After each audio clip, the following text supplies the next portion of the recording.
안녕하세요. 반갑습니다. 동양과 서양에서 생각하는 윤리학에 대해서 생각해 보겠습니다. 사회와 윤리에서는 도덕성과 윤리학, 특별히 이론 윤리학의 주요 흐름들 중에서 공리주의입니다. 존 스튜어트 밀의 공리주의에 대해서 생각해 볼 것이고요.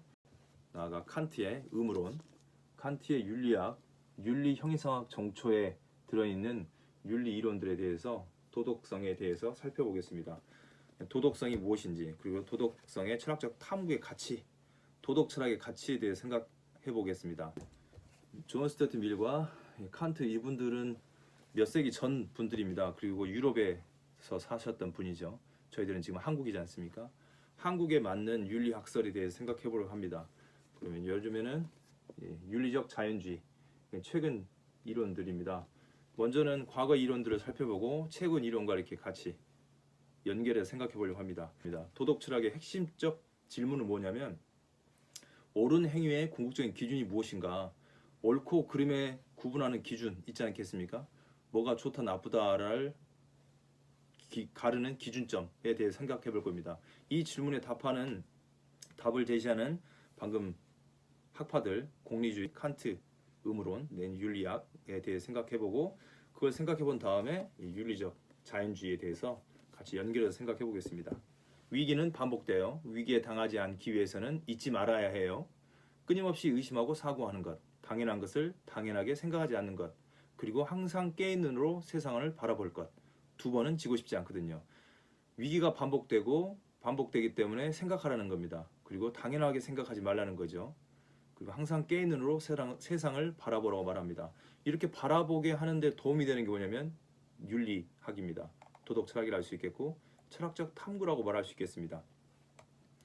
국가 부도의 날 괜찮은 영화입니다. 한번 보시길 추천드립니다.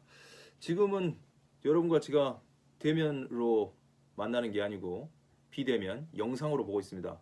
과학의 힘이죠. 과학이 지속적으로 발전되었음에도 불구하고 4차 산업혁명이라고 말함에도 불구하고 인간이 어떻게 살아야 되는지에 대해서는 아주 어려운 문제고 평생이 걸리는 일입니다. 더 놀라운 것은 죽음을 배우는 일도 평생 걸린다는 것입니다. 삶과 죽음을 배우는 게 평생 걸리는데, 특히 어떻게 사는 게 훌륭한 삶일까를 생각하는 것도 평생에 걸쳐서 생각해야 된다고 말합니다. 모든 사람은 몸을 가지고 있습니다. 저는 사람입니다. 여러분도 사람이시고요. 따라서 여러분과 저는 몸을 가지고 있습니다. 몸을 가진 모든 사람은 죽습니다. 나는 몸을 가지고 있고 여러분도 몸을 가지고 있습니다. 따라서 나는 죽습니다. 여러분이 각자 생각하시면 됩니다. 방금 말씀드렸던 모든 사람은 죽는다는 이 명제, 그리고 이 논증, 사람은 죽는다, 나는 사람이다, 따라서 나는 죽는다. 이 명제는, 이 논증은 동서고금을 막론하고 동양 서양을 막론하고 모두 다 타당합니다. 어디서나요? 인간은 탄생, 성장, 노화, 죽음은 사람이 태어나서 죽는 순간까지 연결되어 있습니다. 삶 전체의 연속성이라 말할 수 있겠습니다. 하이데거님은 이렇게 말합니다. 존재와 시간이라는 책이 있습니다. 거기에 이렇게 써져 있습니다. 죽음은 현 존재가 존재하자마자 현 존재가 떠맡은 그런 존재함의 한 방식이다. 인간은 태어나자마자 이미 죽기에 충분히 늙어 있다고 기록되어 있습니다. 사람의 힘으로는 더 이상 어쩌게 할 수 없는 절대적 상황, 즉 인간의 한계 상황 중에 하나는 죽음입니다. 죽음은 어디에나 있고 누구도 피할 수 없는 개인의 경험적 사실이라는 것입니다. 죽음의 경험이 공유되지 않는 거죠. 나의 죽음이 여러분과 공유하고 싶지만 제가 죽음에 대해서 죽는 순간 죽음을 경험하는 순간 그대로 더 이상 경험을 공유할 수 있는 방식이 없게 되는 거죠. 죽기 때문에요. 이렇게 죽음의 일상성과 필연성은 나의 문제일 뿐만 아니라 인류의 문제인 겁니다. 죽음의 보편성과 불가피성은 어떻게 사느냐와 연결되어 있습니다. 어떻게 죽느냐도 중요하지만 어떻게 사느냐. 탄생하고 죽는 일 자체가 인간이 어떻게 할 수 없는 일입니다. 내가 태어나고 싶어서 태어나는 것도 아니고요. 물론 죽음을 선택할 수도 있겠지만 자살이죠. 근데 그건 어디에서도 권하거나 교육하지 않습니다. 금기시하는 거죠. 법적으로도 윤리적으로도 가르치지 않습니다. 어쨌든 삶과 죽음에 대한 이야기는 인간만이 다룰 수 있는 이야기입니다. 누구나 웰빙, 잘 살고 싶어 합니다. 그렇게 희망합니다. 또 웰다잉, 잘 죽고 싶고 아름답게 죽고 싶어 합니다. 정리하면 웰빙이 잘 사는 것이라면 웰다잉은 성숙한 인격과 윤리적 삶의 실천에 의한 품격 있는 죽음이라고 말할 수 있겠습니다. 반드시 들어간 게 뭐냐면 윤리적 삶의 실천입니다. 막 살다가 죽은 분들, 대충 살다가 죽은 분들을 훌륭하다고 이렇게 역사에 기록하진 않습니다. 위인들도 마찬가지고요. 동양과 서양의 사상가들에게 삶과 죽음은 둘이 아니고 하나로 봅니다. 우리 몸이 이렇게 손과 발이 다 연결되어 있는 한 몸인 것처럼 한 몸으로 이루어져 있습니다. 그런 것처럼 삶과 죽음은 분리되어 있는 게 아니고 하나로 간주합니다. 제가 그렇게 간주하는 게 아니고 여러 사람분들, 이런 분들이 삶과 죽음을 하나로 보고 있습니다. 특별히 동서양 대부분 사상가 분들은 그렇게 생각합니다. 인류의 기원 이래에 삶에 대한 관점이 여러입니다. 그 중에서 우리는 취사 선택해서 보는 겁니다. 삶에 대한 관점이 여럿이듯이 죽음에 대한 관점도 여럿입니다. 삶과 죽음의 문제를 해소하는 가장 쉬운 방법이 있습니다. 그게 무엇이냐면 종교를 선택하는 겁니다. 종교는 육체가 멸망해도 영혼은 존재할 수 있다고 가르칩니다. 죽어도 영혼이 산다는 겁니다. 예컨대 1세기부터 2세기까지 동양과 서양에서 전염병이 유행했다고 합니다. 그 전염병이 유행했을 때 죽음의 물결이 사람들에게 휘감았습니다. 지금 우리 코로나19 사태가 전 세계에 영향을 끼치고 있는 것처럼요. 1세기부터 2세기까지의 전염병이 유행했을 때 로마에서는 카톨릭이 국교로 자리를 잡았다고 합니다. 1세기, 2세기 때. 중국에서는 도교와 불교가 막강한 영향력을 발휘했다고 합니다. 사람들에게요. 죽음의 공포에서 그 죽는 것이 두려움이나 공포의 대상이 아니라 고통에서 해방시켜주는 폭로 역할을 했겠죠. 종교가요.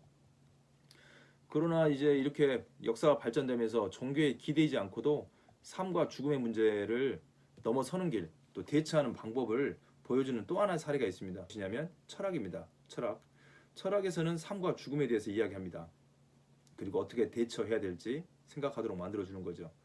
윤리학은 종교는 아니죠. 철학적 사유라고 말할 수 있습니다. 어떻게 사는 것이 훌륭하고 어떻게 죽는 게 훌륭한지에 대해서 하도록 해주는 겁니다. 존 두이라는 분께서는 민주주의 교육을 쓰신 분입니다. 교육학자죠. 철학자이기도 하고요. 미국의 실용주의를 집대성한 분이기도 하고요. 그분이 이렇게 말합니다. 철학은 원래 비판이다. 어떤 비판이냐면 비판을 비판하는 것. 과거의 일들을 생각해 보는 건데 그걸 그냥 표면적으로 생각하는 게 아니고 메타적으로 생각하는 겁니다. 당연한 것을 당연하게 생각하지 않는 거죠. 깨인 눈으로 항상 비판적으로 생각하는 것이 철학이라고 말합니다. 철학에 대한 규정이 여러 가지 있겠지만 이렇게 보고 있습니다. 비판은 어떤 비판이냐? 식별하는 판단, 주의 깊은 평가라고 말합니다. 그런데 문제는요. 방금 본 것처럼 철학자들이 많습니다. 철학 이론도 많고 윤리학 이론도 많습니다. 과거의 철학자들의 비판이 너무 많다는 데 있습니다. 문제는요. 중세 교부 시대 이전에 이 바루란 분이 있습니다. 마르쿠스 바루란 분이 철학론에다가 이렇게 써놨습니다. 천차만별의 양상, 이론의 천차만별의 양상을 일일이 면밀히 조사한 끝에 288개의 학파가 있다는 사실을 파악했다고 합니다. 그러니까 4세기 이전의 학자죠.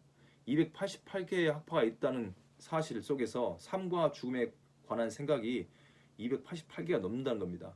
17세기의 팡세라고 하시지 않습니까? 파스칼의 팡세 안에 뭐라고 써있냐면요. 17세기까지 철학자들은 280종류의 선들을 제시했다.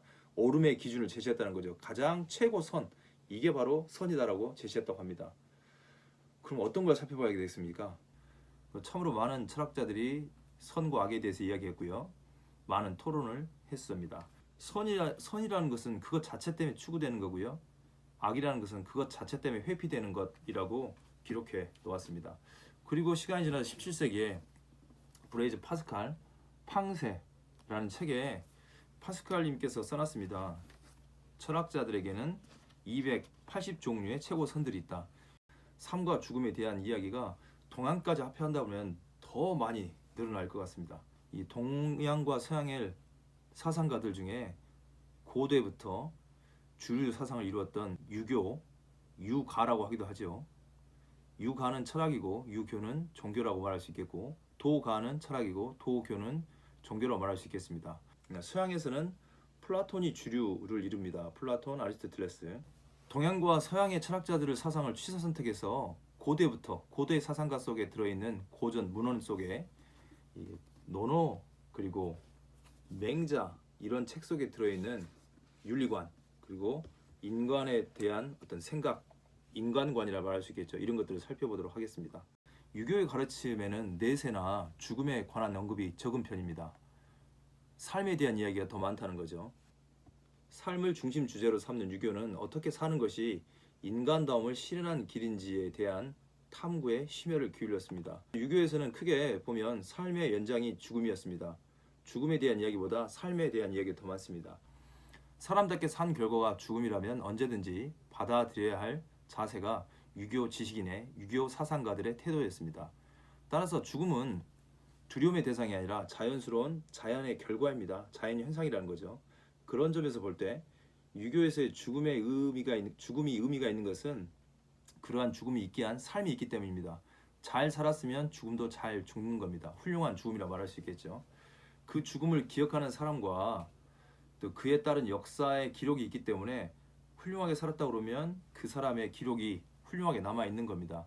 우리가 보고 있는 위인 전기 같은 거라고 말할 수도 있겠죠. 간단하게 말씀드리면 다시 말해서 유교 관점에서 삶의 결과로서의 보상에는 별로 큰 의미가 없습니다. 삶을 잘 살아서 어떤 보상을 받는 게 중요한 게 아니고 사람다운 삶을 살면 된다는 겁니다. 개인의 이해 득실과는 상관없이 올바로 무엇이 옳은지 그른지에 대한 판단을 생각해서 옳은 것을 향해서 사는 것이 유교의 관점입니다. 또 반면 불사를 탐구하는 도교, 불사, 영원히 사는 거죠. 몸이 사는 겁니다. 도교에서는. 이 유교가 공자와 맹자의 가르침을 기반으로 한다면 도교는 노자와 장자 이런 분들의 가르침을 중심으로 합니다. 물론 노자, 장자, 열자의 학문의 중심성이 그들이 당시에 도교의 전부라고 생각하게 만들었지만 사실은 그렇지 않습니다.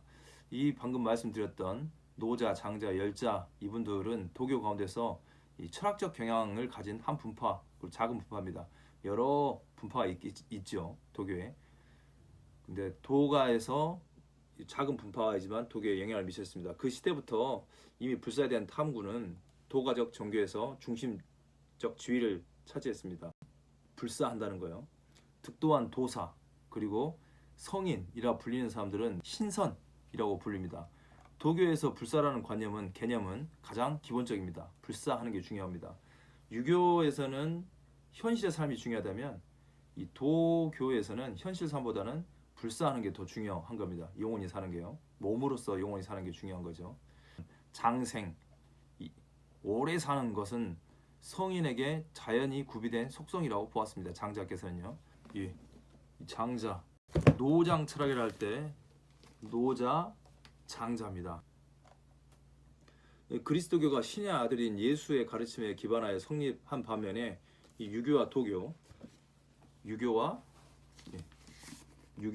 논어, 맹자, 사서삼경이니까 사서면 논어, 맹자, 대학, 중용이 사서입니다. 삼경은 시경, 서경, 역경, 주역이라고 말할 수 있겠고 이게 도가의 토대라기보다는 도가에 많은 영향을 미친 도교, 노자, 장자. 육아의 생사관이 공자와 맹자에 의한 선진 육아의 삶과 죽음에 대한 이야기를 기반으로 정의되었다면 도가의 생사관은 노자와 장자의 관점에서 비롯된 겁니다. 따라서 먼저 죽음보다 삶에 관심을 둔 공자께서는 어떤 사람이 완성된 자인지를 자로라는 제자가 물어봅니다. 논어에서요. 그래서 이렇게 말합니다. 공자님께서는 완성된 자는 이익이 될 만한 일을 보면 옳은지 그른지를 생각하고 위태로운 일을 보면 목숨을 바친다고 답합니다. 아침에 도에 대해 들어 알게 된다면 저녁에 죽어도 좋다고 말합니다. 이런 공자에게 도란 인간의 도리로서 일생 동안 마땅히 행해야 할 일입니다. 삶에서 도를 깨닫고 이루어지는 것이 죽음보다 더 중요합니다. 도를 깨닫는 게, 도를 교육받고 그걸 깨닫고 실천하는 게 더 중요하다는 말입니다. 공자님에게 도는 인과 같은 의미입니다. 인, 어짐이죠. 어짐을 뭐냐? 어짐은 서양적 말로 하면 사랑하는 거죠. 어짐, 인, 서로를 사랑하는 것, 인간을 사랑하는 게 인이라고 말할 수 있겠습니다. 도와 이는 분리되어 있는 게 아니라 연결되어 있습니다. 가장 중요한 거죠. 육아에서요. 유교에서도 마찬가지고요. 공자님에 따르면 올바른 도가 행해지게 되는 것은 운명이고 올바른 도가 무너지게 되는 것도 운명, 명이라고 말합니다. 운명. 죽고 사는 것은 운명에 달려있고 부유해지고 출세하는 것 또한 하늘에 달려있다. 죽음은 인간의 의지나 실천으로는 어찌 해볼 수 없는 영역입니다. 그래서 공자님께서는 도를 들어 알면 죽어도 좋다는 말과 함께 뜻이 있는 선비와 어진 사람은 삶을 추구하기 위하여 인을 해치는 일이 없고 자신을 죽여서라도 어짐을 이룩해야 한다고 가르칩니다. 죽음에 대한 공자의 태도는 이렇게 이중적입니다. 하나는 운명으로 받아들이고 다른 하나는 사명감을 가지고 맞닥뜨리라는 것입니다. 이 같은 이중적 이해, 운명에 대한 이 죽음에 대한 이중적 이해는 맹자를 거쳐 성리학으로 이어집니다. 성리학적 이해에서는 리 중심적 사고의 이해와 기 중심적 사고의 이해로 구분됩니다. 리가 도덕적 실천을 근거한 이해라면 기는 도장 사상의 영향을 속에서 성립한 자연주의적 관점에 근거한 이해라고 말할 수 있습니다. 다시 말해서 리가 죽음의 도덕성을 강조한다면 기는 죽음의 자연성을 강조한다고 말할 수 있습니다. 공자처럼 맹자님도 인간의 생사를 명으로 파악했습니다. 운명으로 파악했다는 거죠. 맹자님에 따르면 어느 것이든 명이 아닌 것이 없지만 그 중에 올바른 것에 순응해 받아들여야만 합니다. 그러므로 명을 제대로 이해하는 사람은 위태로운 담장 아래 서 있지 않는다. 도를 실천하는데 온 힘을 기울다가 죽는 것이 명을 바르게 받아들이는 것이다. 죄를 지어 형벌을 받고 죽는 것은 명을 바르게 받아들인 것이 아니다라고 이 맹자 진심상에 써놨습니다. 이처럼 공자님과 맹자님에게 명은 운명이나 숙명으로 이해되는 자연의 필연적인 법칙에 해당합니다. 인간의 의지적 실천과 연결되어 있습니다. 이것은 요약하면 이렇게 말씀드릴 수 있겠습니다. 공자님은 몸을 죽여 인을 이룸, 곧 옳은 일을 위해 목숨을 버린다는 살신성인을 주장했습니다. 이것은 향후에 육아의 생사관에 일종의 전범으로 작용합니다. 공자님의 살신성인의 생사관을 계승한 맹자님의 생사관은 목숨을 버려 의를 쫓고, 다시 말해 목숨을 버려서라도 옳은 일을 행한다는 사생취의로 지박된다고 말할 수 있습니다. 다시 살신성인과 사생취의의 생사관은 불후를 지향합니다. 영혼이 죽지 않는 거죠. 이름이 죽지 않는 겁니다. 여기서 불후란 도가와 달리 몸이 아니라 정신의 불후를 말합니다. 필연적으로 죽음에 이르는 인간이 나라와 사회를 위해서 실행한 도덕적인 거죠. 입공, 덕을 세웠던 거, 그리고 입번, 덕을 세우고 공을 세우고 말을 잘 하여서 삼불후를 의미한다고 말할 수 있습니다. 입공, 입덕, 입원, 이 삼불후입니다. 공을 잘 세우고 덕을 세우고 언어를 잘 사용해서 그것이 후대까지 알려지는 것을 말하는 겁니다.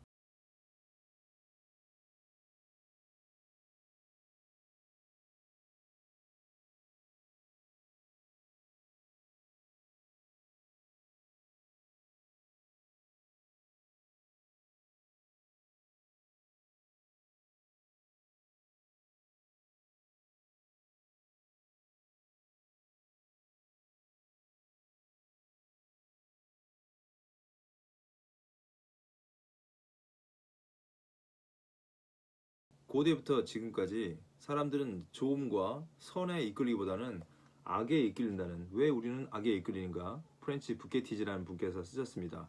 부제가 뭐라고 되어 있냐면 선악의 본질에 대한 진화론적 고찰입니다. 철학적 고찰이 아니고 진화론적 고찰입니다. 고대에서부터 지금까지 사람들의 윤리가 있다는 것은 윤리적이지 않은 행동을 하기 때문에 그렇다고 볼 수 있습니다. 그래서 공자님께서는 살신성인, 맹자님께서는 사생치위, 곧 목숨을 버리고 의를 쫓는 게 더 중요하다는 말입니다. 대부분 목숨도 버리지 않을 뿐만 아니라 옳음, 좋음, 선을 쫓지 않는다는 거죠. 그러니까 이런 사생취나 살신성인의 생사관과 함께 불후를 주장하는 겁니다. 불우란 이 도가와 달리 몸의 영원성이 아니고 정신의 불후 영원성을 이야기합니다. 입공, 입덕, 입언에 의한 육아에서는 의지적 천의명을 절대적 권위로 인정합니다. 공맹철학이라고 부릅니다. 공자와 맹자의 철학을 압축해서 부르는 이름입니다. 노장철학은 노자와 장자를 압축해서 부르는 이름입니다. 공맹철학은 육아를 대표하고 노장철학은 도가를 대표한다고 말할 수 있겠습니다. 도가에서는 천, 하늘의 명명을 절대적 권위로 인정하지만 육아에서는요, 도가에서는 천을 신과 함께, 하늘을 신과 함께 도 아래 종속시킨다고 합니다.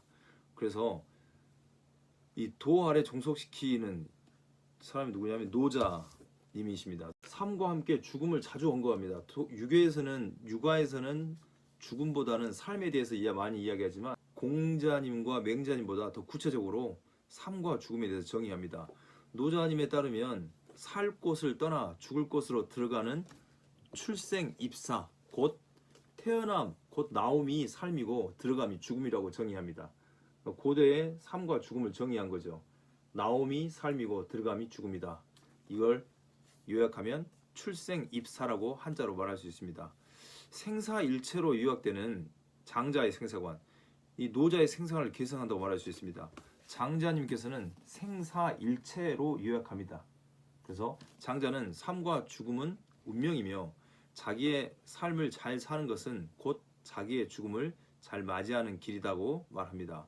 삶과 죽음의 문제를 우화로 해명하는 이 장자님에게는 인간의 생사의 문제는 조화, 곧 자연의 섭리라고 말합니다. 사후에 인간이 어떻게 되는지의 문제는 인간의 선택이 아니라 조화에 달려있다고 말합니다. 다시 말해 삶과 죽음은 한 무리입니다. 죽음이란 삶의 시작인 것입니다. 사람의 삶이란 기운이 모인 겁니다. 기가 모인 것이고, 기가 모였다가 모이면 태어나는 것이고, 기가 흩어지면 죽는 거라고 말할 수 있습니다. 삶과 죽음이 하나이듯 만물은 하나인 것입니다. 천하는 한 기운, 한 가지 기운으로 통하게 되어 있다고 말합니다. 그래서 성인은 하나를 귀하게 여깁니다. 분리된 것보다는 하나를 귀하게 여긴다고 말할 수 있습니다. 도가에서 삶과 죽음의 문제는 기의 보존이라는 실천적 문제와 연결되어 있습니다. 기를 보존하려면 실천을 해야 한다는 거죠. 삶이 기의 모임이라면 죽음은 뭉친 기의 흩어짐이라고 말할 수 있습니다. 기가 모이면 삶이고 기가 흩어지면 죽음이라는 거죠. 도가에서는요. 그래서 도교에서 기를 중심으로 세계의 발생과 인간 존재의 해명과 수양의 기틀을 설명하는 것은 장자님이 와서 구체적이고도 전면적으로 전개되기 시작했다고 합니다. 특히 신선 문제, 우리가 듣기에는 신선 잘 들어보지 않지 않습니까? 신선이 있는 거죠. 이렇게 하얀 수염을 쓰고 신선의 문제나 수양의 문제, 수양은 아시지 않습니까? 몸을 잘 다스리는 수양의 문제, 정신이든 몸이든요. 문제와 함께 중요하게 다뤄진다는 의미에서 장자의 사유는 도교적 세계관의 원형이라고 할 수 있습니다. 이 책이 도교를 많은 기틀을 닦아줬다고 말할 수 있다고 합니다. 이 세계는 기의 활동이기 때문에 모든 현상은 질서 있는 기의 움직임이라고 말합니다. 죽고 사는 문제도 마찬가지입니다. 기가 모였다 흩어지는 문제라고 볼 수 있겠죠. 도교의 관점에서 그렇습니다. 기는 도라는 원리의 지배를 받아 필연적이고 합리적으로 움직이는 것입니다. 그래서 기의 작동은 사실 도라는 원리를 실현하는 것이고 그 과정에서 만물이 발생한다고 말할 수 있습니다. 따라서 장수한다는 것, 오래 산다는 것은 기의 순수한 혹은 원초적 상태를 유지하는 것으로 말할 수 있습니다. 이처럼 기는 생성과 소멸 및 장수 그리고 오래 사는 것의 근거라고 말할 수 있습니다. 이 최진석 교수님의 연구에 따르면 기의 흐름은 괴괄적으로 말할 때 현상적 흐름이다. 현세적이라는 것과 기의 흐름은 현상이라는 점에서 관련된다. 그런데 현상에는 삶만 있지 죽음은 없다. 그렇죠? 삶만 있는 거죠 지금. 죽음은 이미 단절이고 그 단절의 경계에 넘어 벌써 현상이 아니기 때문에 넘어는 현상이 아니기 때문에 중국인에게 그것은 아무것도 아니다. 도교에서는 삶으로만 있는 현상을 연장하려고 합니다. 그래서 죽음이 질적으로 달라진 새로운 세계로의 진입을 알리는 신호라기보다는 부정되고 극복돼야 하는 것입니다. 죽음은 부정되고 극복돼야 되는 거죠. 그래서 죽음을 무화하고 삶을 지속하려는 이상, 이것이 이 도교의 불로장생의 종교 목적이라고 말할 수 있습니다. 도교는 고대 민간 신앙과 신선이 산다는 설이죠. 도가 주역, 음양, 오행, 참의, 의학, 감성 등의 설과 무속신앙을 더하여 불교 조직과 체제를 모방하여 종합한 불로장생을 주된 목적으로 하는 주술 종교적인 경향이 강한 현세 이익적 자연 종교이다. 번역을 했으니까 굉장히 깁니다. 그러니까 현세적 이익을 중요하게 생각한다는 거죠. 이 사후의 이익보다는 현세 이익, 지금의 살아있음의 이익이요.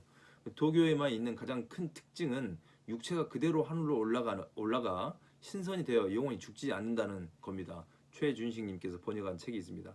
그 도교라는 책이에요. 이처럼 도교는 신자를 영원한 삶으로 이끄는 것을 목표로 하는 구제 종교입니다. 도교 신자들은 자신들이 추구하는 영원한 삶을 정신의 불사가 아닌 물질적인 육체의 불사를 꿈꿉니다. 그러니까 정신이 사는 게 중요한 게 아니고 불후가 중요한 게 아니고 삶이 더 중요한 거죠. 도교인들에게는요. 어쨌든 도교의 현실의 이익은 현상을 긍정하고 현실적 삶과 세계를 긍정하는 대로 나아갈 뿐만 아니라 현실을 벗어난 또 다른 세계의 우월적 지위를 강조하지 않습니다. 그러니까 영원한 거죠. 이 땅에서 영원한 거. 다시 말해서 현재의 구체적인 삶의 지속을 도모합니다. 현실의 삶과 단절하거나 초월하여 질적으로 전혀 다른 새로운 삶을 동경하지 않는다고 합니다. 지금의 삶을 계속 유지하는 장생불사를 중요하게 생각합니다.